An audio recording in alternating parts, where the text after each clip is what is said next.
This is a basic custom-built $600 AR-15. It functions and it's great if your aim is to get out on the range and just mag dump into some trash with your friends. Outside of that, it really has no purpose. But let's say you wanted to upgrade it. Well, you gotta be careful because you don't want to get sucked into the cycle of gear acquisition syndrome. This is CJ's 300 Blackout truck gun that fits into a backpack for home defense and EDC that had to have a tuck suppressor, but is now a flash can instead because suppressors are kind of expensive. And oh, here's a folding brace because it's also sometimes used to host a short 5.56 upper that's a pistol. And right now, I don't even think it runs because there's an issue with his gas block or because he's been trying to run subsonic ammo through a non-suppressed 300 Blackout upper receiver. But let's not focus on CJ's rifle right now because I think this is a problem that a lot of budget guys run into. They try to spend not a lot of money to get a rifle that can do a whole lot of things all at once.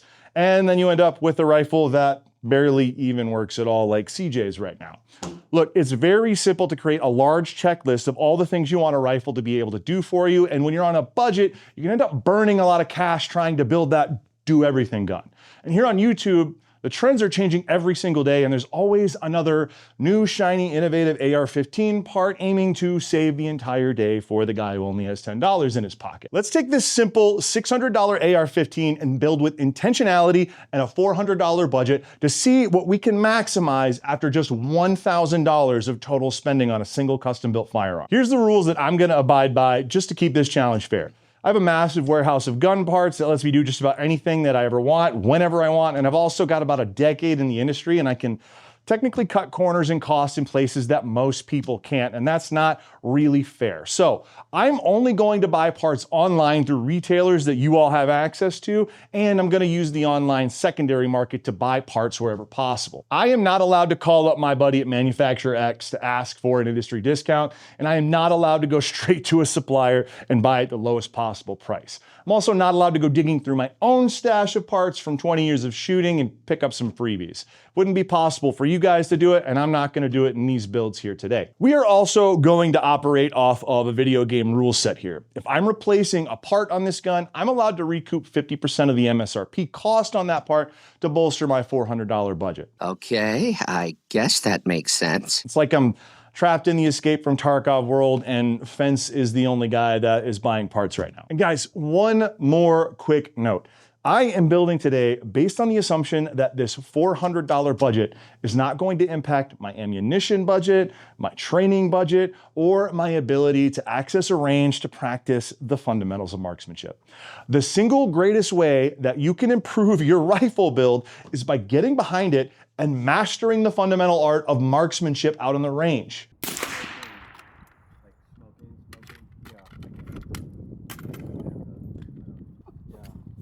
You do that through consistently seeking improvement and by going to training classes where you can become a better shooter. A bad shooter behind a $6,000 gun is not going to shoot better than a master behind a $600 rifle. Remember, it is always the violinist, it is never the violin. You have to get better if you really want to see a performance increase on any rifle that you're shooting. All of that said, let's get started. First up, we have a poor man's attempt at a special purpose rifle, or an SBR.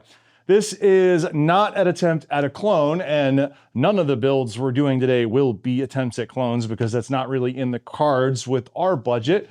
But the term SBR originated with the US military's Mark 12 special purpose rifle, and then over time evolved into a standalone designated marksman rifle for the United States military. I'll throw a picture up on screen right now somewhere of me in the Marines. And I think my buddy's carrying one on patrol right next to me in Afghanistan. And you'll notice what he is carrying is a far cry from what we have here on the table today. His looks quite a bit cooler. This was the most challenging build attempt out of everything that we're doing. And I'm gonna level with you. As this rifle sits right here on the table, I don't think we're really going to be shooting one MOA group with the BCA bolt and barrel that is in this rifle from CJ's build. I think it's going to be leaving a lot on the table even when it comes to reaching out past 600 yards. To put it simply, this barrel isn't well made enough to really benefit from the higher grade ammunition that we'd want to run through a rifle like this. And that is going to be the real big thing that's holding it back, especially because these SPR builds are such glass and barrel heavy builds. But let's start at the lower and talk about what we actually did accomplish with this build when we put everything together with our $400 budget. Starting at the stock, we've made up about $48.75 so far. And we managed to do that by fencing our Magpul MOA to get this Luth AR MBA-4. This is a stock with a cheek riser and a flat bottom. The riser lets me tune the rear of the gun to help with acquiring my sight picture, and the flat 1913 rail down on the bottom is going to help me stabilize the rear of the firearm when I've got it on a bag or I'm in the prone position. My main complaint with this stock is that it has quite a bit of wobble to it, but that's a pretty easy fix if we just take some gaff tape to shore up and fix it while we're installing it, which I didn't do today. I'm sure CJ will do that at a later point. Moving forward next, we've got our trigger. Thankfully, CJ's wisdom when he was building this rifle out had him put a higher end mil-spec trigger, and that really enabled us in this and even in our future builds. I was able to put a $161.10 adjustable ballistic engineering accurized AR match grade trigger in our build only because of CJ's trigger choice, which gave me a $46 trade-in value, which was super cool. We spent $115.10 after the girl math, and it lets me have an adjustable trigger that's 2.5 to 5 pounds, depending on how I want to shoot it. What's cool about this trigger is all of the internal components on the trigger are A2 or S7 tool steel, and it's also the fact that I can adjust it, so I can really tailor this to my preference, which is going to help us stay more accurate out at those longer ranges. We'll see how far we can actually stretch this thing out, though. So far, we spent $163.85 just on our lower receiver. If you're looking at the upper, you're going to notice that there's two big things that are different in this build compared to the original build. First, we've got our low power variable optic. Now, we might have been able to cut a corner here and go even cheaper than this, but I'm not going to lie to you guys. I know the AT3 Red Tail really well, and I'm confident in it. Plus, I was able to get one of our 1x6 powered optics for $165.74 with the cantilever mount, which left me some room in the budget to finish off this build. Now, is the Red Tail the greatest LPVO in the world? Not really. There is better glass out there if you have the cash to spend, but for $165, I'm getting a full lifetime warranty on an LPVO that can live on multiple rifles until the heat death of the universe, and that's a really good deal. I don't care who you are. So far, $329.59 spent. I can see the comment section right now. Josh, how did you get a $165 Harris bipod when you only have $70.41 left in your $400 budget? The answer to that is pretty simple. Military surplus stores. Harris bipods were once common issue gear during the global war on terror. But the global war on terror has since ended, and these things have kind of run through their life cycle, and they've been replaced by something better. As a result, most of them ended up on what's known as a dermo lot, which is shorthand for the Defense Reutilization and Marketing Office. If you want a retired piece of military gear that's not a full weapon, there's a solid chance that you're going to be able to get it for pennies on the dollar by hunting down your local military surplus nerd.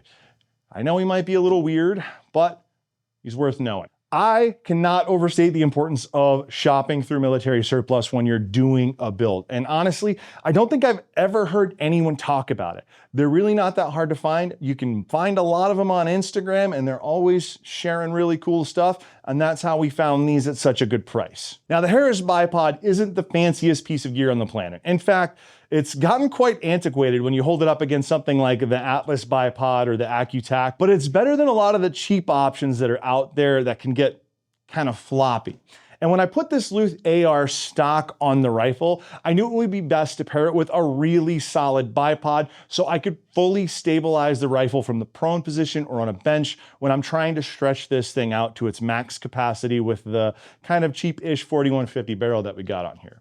Our grand total of upgrades after we fenced everything off to recoup 50% of the MSRP brings us to a whopping $394.59, not counting taxes or shipping and handling and all of that. I'm sure it could bring us just north of $400, but we're pretty close to the ballpark. In a perfect world where money is not an issue ever, I'd love to upgrade our bolt carrier group and our barrel to something much more high-end.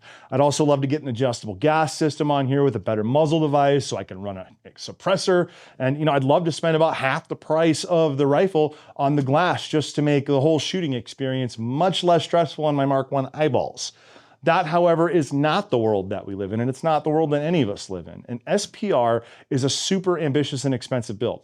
Let me know down in the comments section if you think I even came close with my $400 of upgrades here, because I don't think I nailed it quite down. But with $400, I don't think it really matters what we're doing. I don't know if we're gonna be able to get this thing down to a 1 MOA gun by keeping this barrel and having not super high-end glass. So let's see what we can do when we change it up.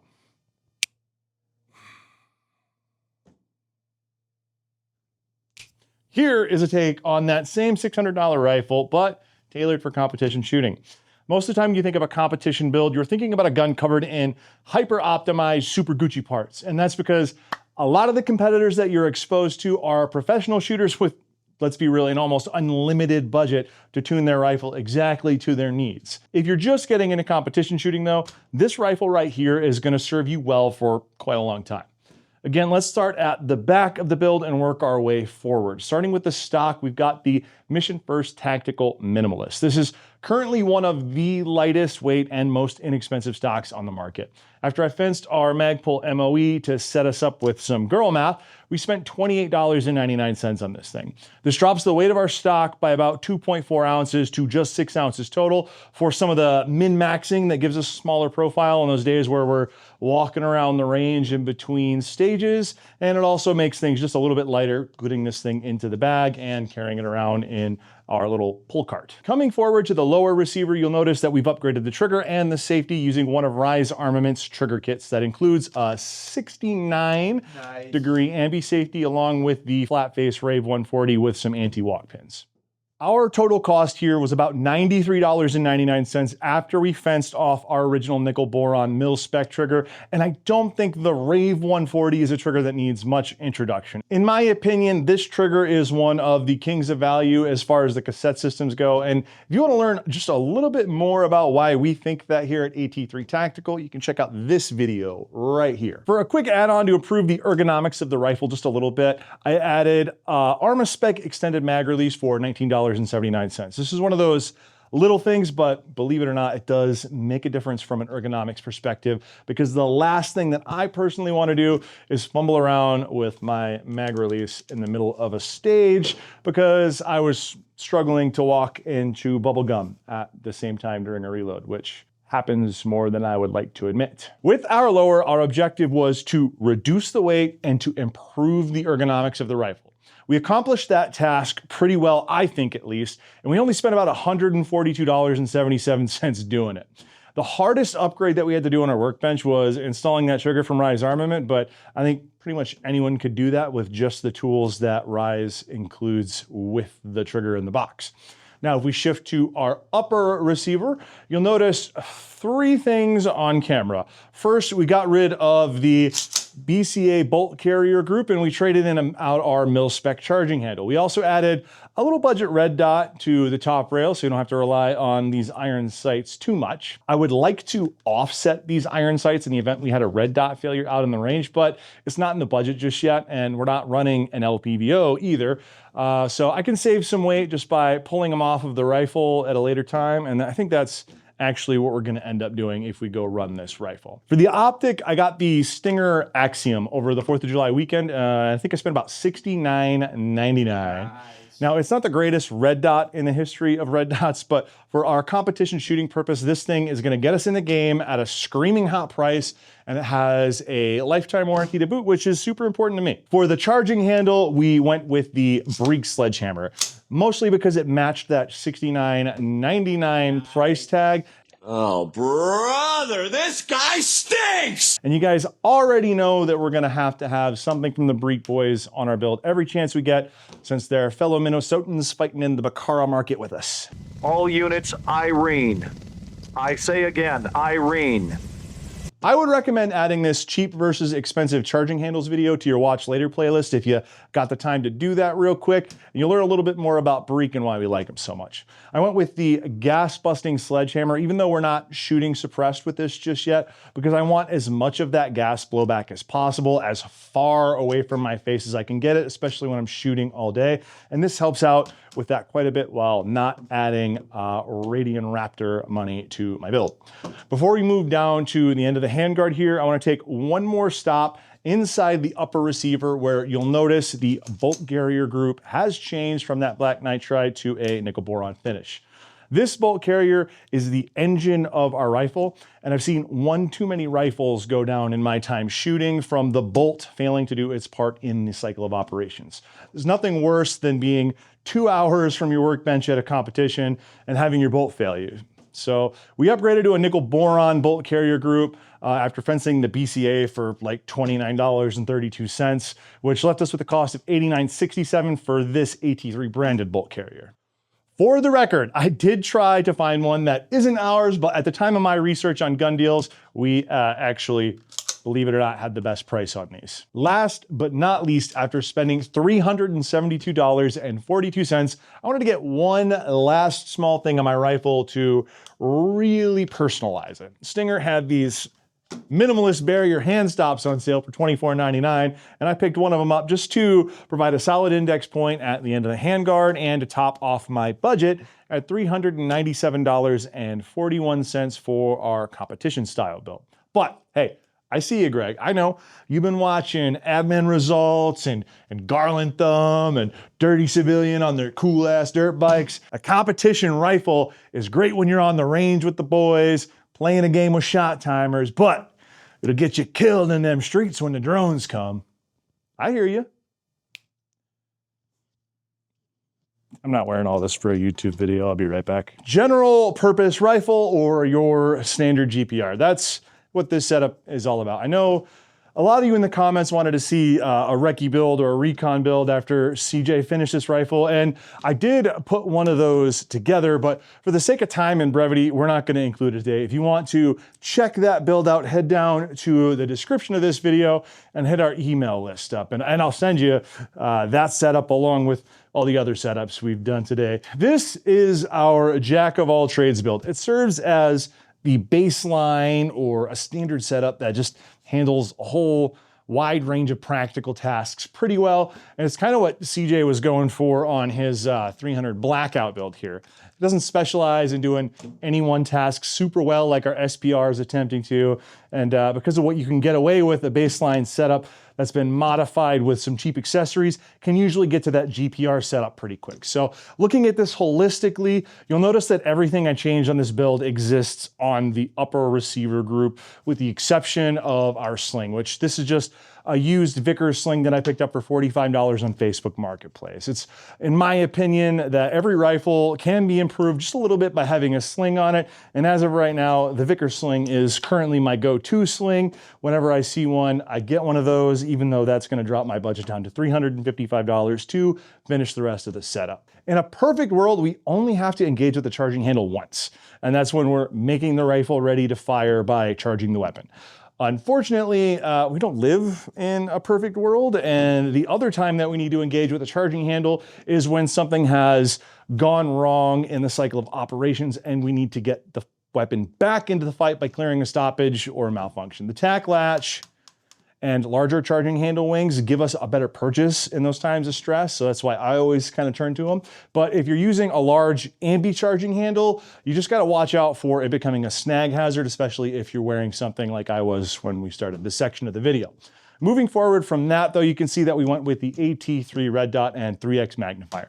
This ran me a grand total of $165.59 on a sale because I went with red instead of green. And before you're down in the comments calling me a shill about this, guys, spoiler alert, I work here, and that's what enables me to get all these cool parts super cheap. But allow me to caveat off of that real quick, like your first sergeant at a libo formation, and remind you that we do have a full lifetime warranty on our optics, and at this price point, you're not usually going to find a warranty that good because the company's probably going to be overseas in China and they just don't really care about you at all. Optics, out of the way, done. We're $219.59 into our GPR build so far, and we're going to be heading down towards the end of the handguard area. First up, we've got a weapon-mounted light. I found a Streamlight ProTac 2L on gaffs for $100, along with a few other things that we're going to talk about because, remember, guys, light is a weapon. And no GPR is complete without the ability to give you at least some kind of ability to shoot in the dark. Pop quiz, hotshot. Who can tell me the difference between shooting during the day and shooting at night? Answer. There isn't one. It's just dark. All your fundamentals are the same. There's no difference between shooting in the day and shooting at night. Underneath the rail, I've broken the law of Botkin and added a BCM gunfighter in the reverse position for 15 bucks.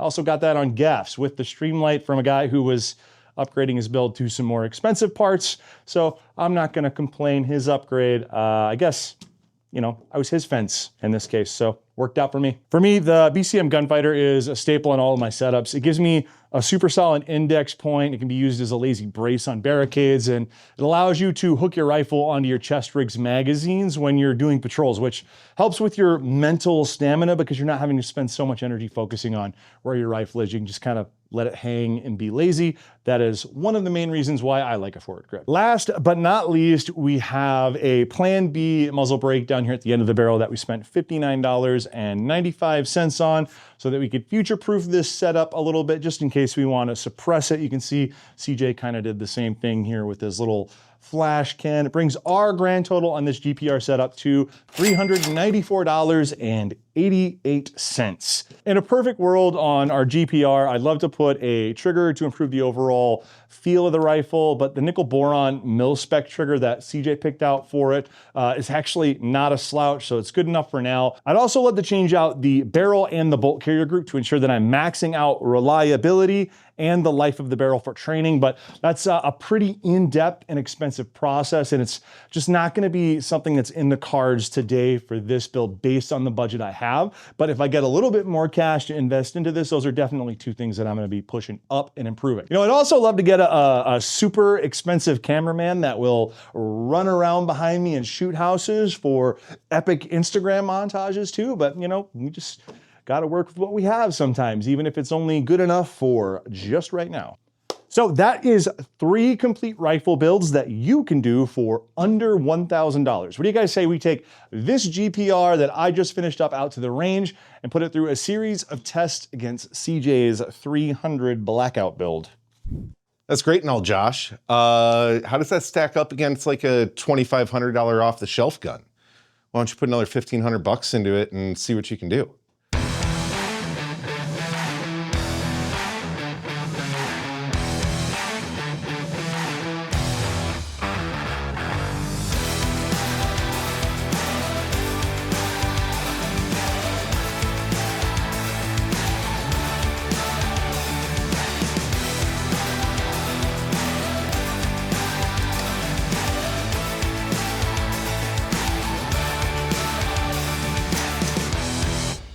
Things changed, guys. We were gonna go out to the range with Josh's GPR and pit it against my 300 blackout build and see the power of the price point and the idea of building with intention with a strong budget. But our boss had a different idea and changed up our plans a bit, Josh. Yep, since we now have to carry forward our $1,000 rifle into the next episode of the series, we decided to spend our $400 by upgrading the engine and the heart of our rifle.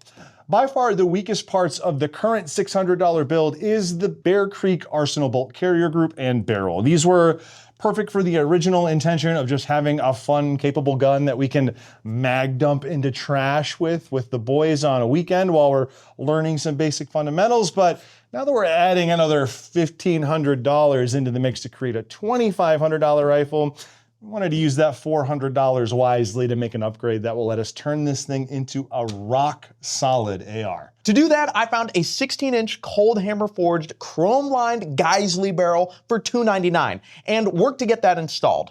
The way I found this deal was by using a product SKU and AI to look for some deals online. We know that from our previous testing that this barrel is definitely up to snuff in the quality department, and we can get it without blowing our entire budget on one item, especially if we use Josh's girl math technique and get back 32 bucks from the BCA barrel. And with my remaining budget of $133.50, I fenced out our BCA bolt carrier group for $34.49 to bring our total back up to $167.99.